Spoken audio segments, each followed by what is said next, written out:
On the broadcast tonight, South Korean lawmakers ready themselves for the very first on-site inspection of the inter-Korean Kaesong Industrial Park during a parliamentary probe.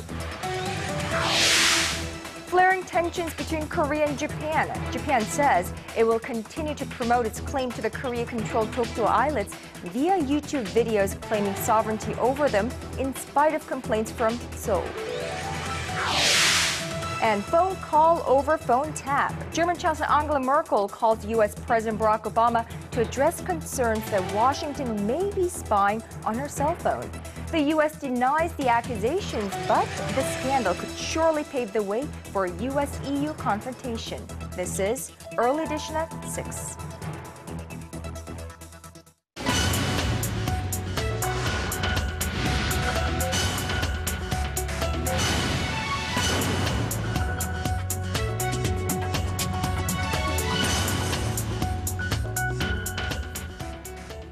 It is 5 a.m. in Washington, 11 in Berlin, and 6 on a Thursday evening here in Seoul. Welcome to Early Edition at 6. I'm Conn-young. And I'm Daniel Che. Thank you for joining us. We begin with the latest inter-Korean interaction, this time involving the release of detained citizens. Right, we brought to you as breaking news in our earlier newscast, but North Korea has notified Seoul's unification ministry that it will return 6 South Koreans across the border tomorrow. The 6 are presumed to have been detained in the north since 2010. For more, let's connect live to our Han Da-eun at the Arirang News Center. So, Da-eun, give us the latest. Conn-young, the Unification Ministry announced that Pyongyang's Red Cross sent an official letter to the ministry this afternoon saying it'll return 6 South Koreans Friday across the border at the truce village of Panmunjom. Their identities and whether they voluntarily crossed the border to the north is not yet known. But officials at the Unification Ministry presume that group includes 4 South Koreans who were reported to have been detained in the north since 2010. The North's official Korean Central News Agency had reported that they were investigating 4 South Koreans in February 2010 for illegally having entered their country. Officials added that it's fortunate that Pyongyang has made such a decision from a humanitarian standpoint. The government plans to carry out an investigation on the 6 detainees once they return. Back to you. All right, that was our Han Da-eun reporting live from the Arirang News Center. Thank you, Tom, for that. North Korea has agreed to allow South Korean lawmakers sitting on a parliamentary foreign affairs committee to visit the Kaesong industrial complex next Wednesday. The planned visit marks the first time a parliamentary committee will enter the inter-Korean business park while the National Assembly is conducting its annual audit of government affairs since that park opened in 2004. Committee members from both parties welcomed Pyongyang's decision and have begun drawing up an itinerary for their visit next week. Now, the lawmakers plan to meet with representatives of the South Korean businesses operating at the park to hear about any difficulties they may face and tour the facilities. Some lawmakers have characterized the gesture as an indirect expression of Pyongyang's desire to improve relations with Seoul. While there has been a recent push to restart the 6-party talks aimed at denuclearizing North Korea, the major players in those talks, namely South Korea and the U.S. on one side and North Korea on the other, could not be farther apart when it comes to the preconditions. Pyongyang is digging in its heels over its nuclear program, and new satellite imagery suggests that they are ramping up construction at a key nuclear test site. Conn-young reports with the latest. North Korea will not sit back at the negotiating table with South Korea and the United States unless they first stop demanding its denuclearization. That was the message North Korea's foreign ministry spokesperson sent through a statement on Wednesday. As long as nuclear threat continues from the outside, we must strengthen our nuclear deterrence. We will not tie down by anyone. The spokesperson said the North has no choice but to continue with its nuclear deterrence against the U.S.'s nuclear threat and hostile policies. However, South Korea and the U.S. remain firm on their stance that a new round of talks will not take place unless North Korea demonstrates its seriousness about denuclearization through concrete actions. Meanwhile, the U.S.-Korea Institute at the Johns Hopkins School of Advanced International Studies says North Korea has built 2 new tunnel entrances at its Punggye-ri nuclear test site. The institute said on its website 38 North on Wednesday that the progress seen in satellite images taken on September 27th suggests that the North may be preparing to conduct additional underground explosions in the future as part of its nuclear weapons development program. 손정인, Arirang News. UN investigators are looking into human rights abuses in North Korea. They held a hearing in London. They were able to hear firsthand from North Korean defectors traumatic accounts of their escape. Yurian reports. A group of North Korean defectors recounted the stories of their harrowing escapes from their home country before a UN Rights Commission in London on Wednesday.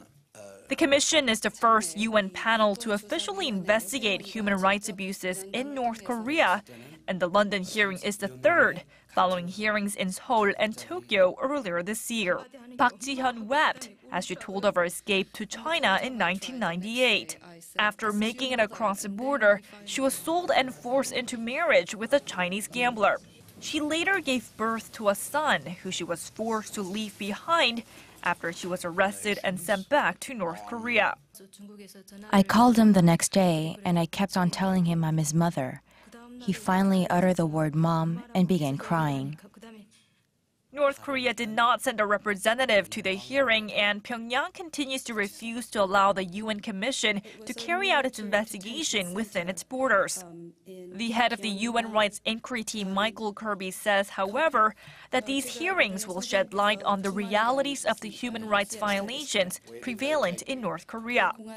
The panel will hold 2 more days of hearings in Washington on October 30th and 31st, and is scheduled to present its final report to the UN Human Rights Council in March. Yurian, Arirang News. There could have been a second Korean War in the mid-1960s. This according to new information that surfaced suggesting North Korea's founding leader Kim Il-sung wanted to push for another war. Citing declassified diplomatic documents, Chinese professor Chung Xiaohe, in a seminar hosted by the Institute for Peace Affairs in Seoul on Thursday, said the North Korean leader told China's envoy to Pyongyang in 1965 that a war was necessary to unify the country and asked Beijing to send troops. The claim is based on documents submitted by then Chinese ambassador to Beijing after meeting with Kim. Kim instigated the Korean War in 1950 and ruled the communist nation until his death in 1994. Digging deeper, getting to the bottom of stories that impact your life. Talking with you on air and online. Connecting you with heroes and experts to help you understand the world's most pressing issues. News and current affairs at its best, with Conn-young and Daniel Che on Early Edition at 6. Now shifting gears to the economy, Korean import prices rose by 2 points. Now Tokyo has flatly turned down Seoul's demand that it pull down online video promoting the rocky islets of Dokdo as its own territory. Now this latest development has tarnished the two countries' ties that have already soured over a string of unresolved historical issues. Our Kwon So-ah has the latest. Japan says it will continue to promote its sovereignty over Dokdo, the Korea-controlled islet, through videos posted online. Korea lodged a complaint with Japan on the issue after the Japanese Foreign Ministry posted a minute-and-a-half-long video on YouTube last week that contends Japan gained sovereignty over the rocky islets in the 17th century and reaffirmed its claim in 1905. The video also claims Korea occupied the islets in 1952 in violation of the international law. Japan's state-run NHK reports the Japanese Foreign Ministry plans to translate the video into 10 languages and link it to the ministry's website. In protest, Seoul's foreign ministry summoned a representative from the Japanese embassy in Seoul on Wednesday and demanded that Tokyo remove the video immediately. Seoul has called the action anachronistic and provocative, but Tokyo is not budging an inch. According to Kyodo News Agency, Japanese Foreign Ministry Press Secretary Kuni Sato told reporters that the government is doing what it must do to promote a more correct understanding of the situation. It appears the diplomatic tension will last for quite some time, as Tokyo also has plans to produce another video promoting its position that the correct name for the body of water between Korea and Japan is the Sea of Japan and not the East Sea, which is Korea's name for it. Korea isn't the only nation upset about Japan's nationalism. China on Wednesday also urged Japan to stop all provocations that are detrimental to China's sovereignty. Ministry spokesperson Hwa Chunying made the remarks after the Japanese Foreign Ministry released a video online claiming sovereignty over another disputed island chain in the East China Sea, which China calls Diaoyu and Japan calls Senkaku. Hua said the Diaoyu Islands are part of China's inherent territory, a fact supported by historical evidence. Kwon So-ah, Arirang News. And at the National Assembly, the Parliament's Welfare Committee conducted an audit of the National Pension Service on this Thursday, where the government's plan to link the basic old age pension to the compulsory national pension took up the bulk of the spotlight. Arirang's political correspondent Kim Hyun-ji reports. At Thursday's audit of the National Pension Service, most opposition lawmakers expressed concern about the growing number of people withdrawing from the national pension program since last month. The program is compulsory for all Korean nationals with declared incomes, while those without incomes, such as students or housewives, can voluntarily subscribe to it. Since 2008, the total number of voluntary subscribers has been on the rise, standing at a little over 200,000 in December last year. The number of average voluntary withdrawals per day for the past 5 years had been 82, but the figure went up to 365 from September 25th through October 10th. The government announced on September 25th that it would provide differing basic pension amounts to senior citizens according to the length of their subscription into the national pension. Most of the people withdrawing said they are worried that they may receive a smaller payout of basic pension if they continued subscribing to the national pension for a longer period. Opposition lawmakers argued that this was a reflection of people's eroding trust in the National Pension Service, which since its founding in 1987 has built up its image as a financial safeguard for a rapidly aging society. However, ruling party lawmakers argued that just 20,000 of the current 180,000 voluntary subscribers are expected to drop out of the program within the year, which they say shows that the public angst will eventually pass. Opposition lawmakers pointed out that only about 50,000 people are expected to newly subscribe to the pension program by the year's end, which is half of the number of new subscriptions last year. However, ruling party lawmakers argue that connecting the basic old age pension, a complementary system for senior citizens, to the national pension program is the right step to ensuring the long-term sustainability of the national pension. But opposition lawmakers say linking the two threatens the very soundness of the national pension program that is worth $380 billion. Kim Hyun-ji, Arirang News.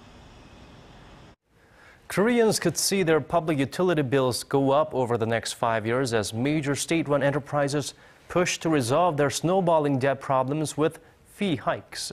According to a plan submitted by the Finance Ministry to the National Assembly on Thursday, 41 major public enterprises have come up with measures to lower their debt ratios by 2017, which could soar to as high as 280% if no action is taken. The Korea Expressway Corporation plans to reduce exemption programs for expressway fares, while the Korea Electric Power Corporation plans a yearly electricity fee hike. The Korea Water Resources Corporation is also seeking to increase tap water charges. However, critics say the struggling enterprises are merely seeking an easy escape from a problem caused by their own lax management. Korea's top automaker Hyundai Motor posted its first quarterly profit rise in a year. This thanks in no small part to strong sales abroad that made up for losses at home. Hyundai Motor and its affiliate Kia Motor said on Thursday that its net profit rose by about 4% to roughly $2.3 billion when compared to the previous quarter. But when comparing it to the same period last year, the figure shows a drop of nearly 11%. The world's fifth largest automaker, Hyundai has been losing steam domestically as a result of a faltering economy and drawn-out labor disputes with union workers. The Korean currency continued its rise against the greenback on Thursday, reaching its highest level of the year at one point. The trend, however, was reversed at the closing bell as government authorities hinted at the possibility of stepping in. Our Hwang Ji-hye has the details. The Korean won strengthened against the greenback to 1,054.3 won during trading in the afternoon session on Thursday, its highest level so far this year. This comes amid a weakening U.S. dollar prompted by the Federal Reserve's decision to delay its tapering of stimulus measures and foreign investors stampeding into the Korean stock market. The won's rise, however, was overturned on Thursday right after foreign exchange authorities warned about speculation with the Korean currency. Officials from the Ministry of Strategy and Finance and the Bank of Korea said that the local currency is strengthening too quickly and by too much. The authorities added that they are closely monitoring the financial markets and that they will take action if necessary. The warning led the local currency to close at 1,061 won against the dollar, down 5.2 won from Wednesday's close. Korea's won has been under upward pressure against the greenback, with the local currency appreciating about 1% so far this year. A strong won is known to have a negative impact on local exporters as the won's gain erodes their price competitiveness. Hwang Ji-hye, Arirang News. So the question is, did the U.S. hack German Chancellor Angela Merkel's mobile phone? The German government says there are signs they did, and on Wednesday, Merkel demanded answers from the White House. Our Kim Young-gil tells us more. German Chancellor Angela Merkel called U.S. President Barack Obama on Wednesday after the German government found evidence that the U.S. may have been monitoring Merkel's cell phone. White House spokesman Jay Carney said the president sought to assure Merkel that the U.S. is not monitoring and will not monitor her mobile communications. All I can tell you is what the president told the chancellor. The United States is not monitoring and will not monitor the communications of the chancellor. As we've said in the past, we gather foreign intelligence just like agencies, similar agencies of other countries. Despite the U.S. assurance, Merkel made clear to Obama that if the information proved to be true, it would be completely unacceptable and would constitute a grave breach of trust between the two nations. In a related development, French President François Hollande is demanding that the U.S. spying issue be discussed at a summit of European leaders that starts Thursday. He had called Obama earlier this week after France's Le Monde newspaper raised allegations that the NSA had intercepted tens of millions of phone calls in France in a single 30-day period. U.S. Intelligence Chief James Clapper has denied the report, saying it's misleading and inaccurate. Kim Young-gil, Arirang News.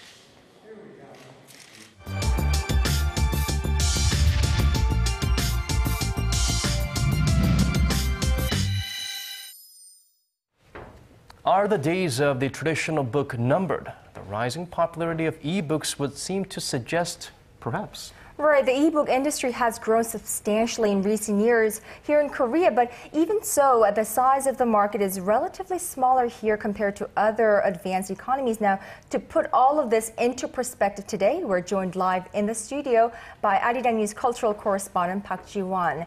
Good evening to you, Ji-won.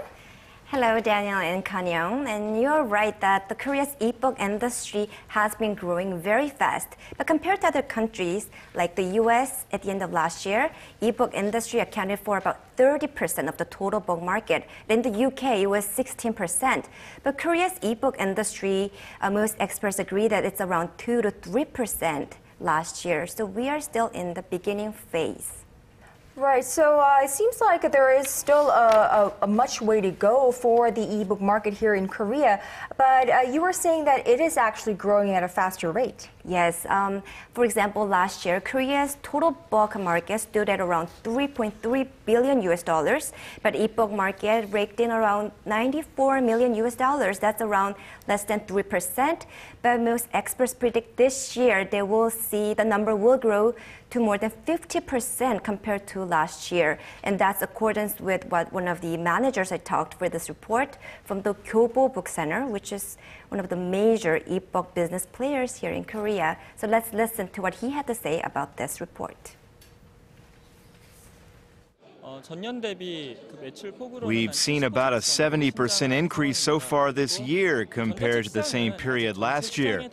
Our ebook business accounts for only about 2 to 3% of our paper book market. However, just a few years ago, it was less than 1%. So we're seeing very fast growth. However, despite this fast growth rate, experts say some unique features of the Korean e-book market are hampering further growth.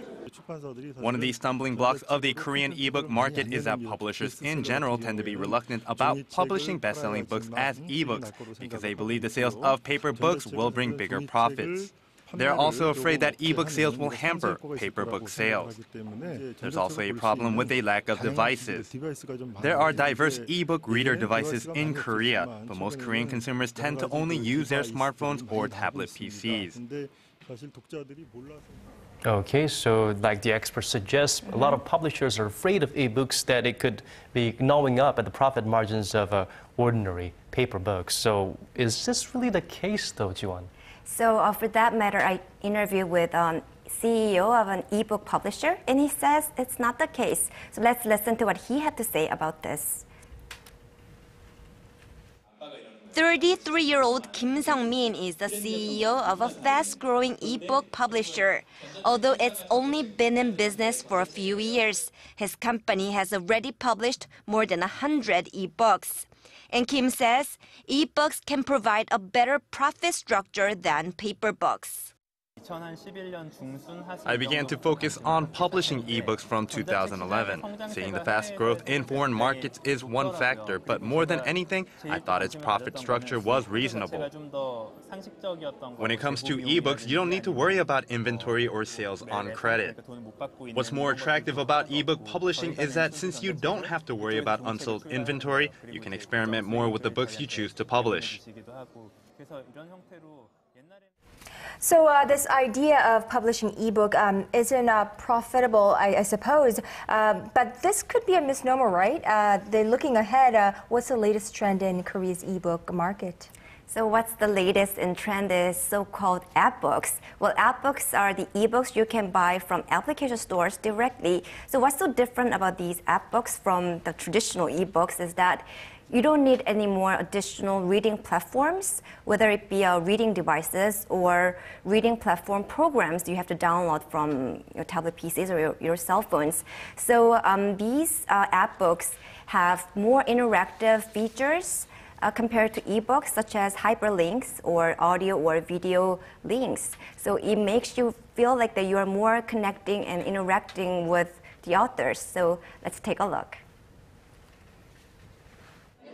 As you can see here, by touching the calendar at the corner of this app book, an egg in the middle will hatch according to the time schedule. App books are easy to make with the proper programming tools, and anybody can make a book and sell it through application stores. Designer Kim Gang-jung, who has nearly 20 years of experience as an art director for paper magazines, now works as the art director of a tool that turns paper books or e-books into app books. App books have expanded the time and space of readers in different manners from paper books or e-books can offer. Now, individuals can make their own books and sell them directly in application stores. It helps individuals become authors and publishers themselves, allowing them to directly communicate with readers. So, you know, Jiwon, ebook market certainly seems to be the wave of future, but for a traditional person like me, I would still prefer to reach out for those paperback books, and I love the smell of books and just walking into the library and things like that, but I suppose I will have to change too to adapt to the new style. Well, thank you for joining us and reporting us on the ins and outs of, and the future of ebook, and also possibly a way for traditional books to stay alive in the future. Thank you so much, Joanne. Sure.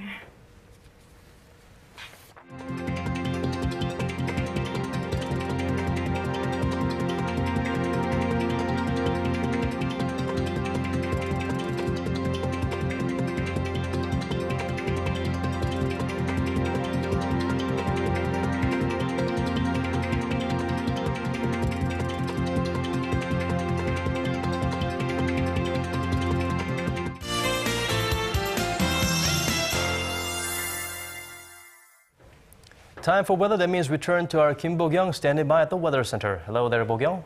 Good evening, guys. It looks like our mild autumn days are over because temperatures have begun to drop throughout the country. Right, Bo-kyung, and what is this I hear that in Seoul we might get a little bit frosty tomorrow? That's right, Conn-young. Temperatures will drop in Seoul and in the central regions tomorrow to the single digits, so get ready for some cold autumn weather.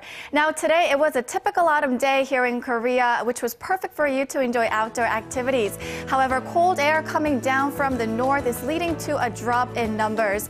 Tomorrow's morning lows throughout the country will start off in the single digits or in the low 20s, depending on which region you're in, before reaching the mid to high teens in the afternoon. But please keep in mind that it's going to feel colder due to the chilly air. So make sure to bundle up when you head out. Taking a closer look at tomorrow's forecast, Seoul starts off the morning at 6 degrees before reaching 15 in the afternoon. Meanwhile, Gwangju and Busan hit 17 and 21 degrees respectively. Moving on to other regions, Jeju starts off the morning at 13 degrees before reaching 17 in the afternoon. Meanwhile, Kumgang peaks at 11. Well, that's all I have for you this hour. Hope you have a wonderful evening and join me for another update after 8. Thank you for that, Bo-kyung, and that wraps things up for us. Thank you for watching. And we hope to see you right back here same time tomorrow. Good night.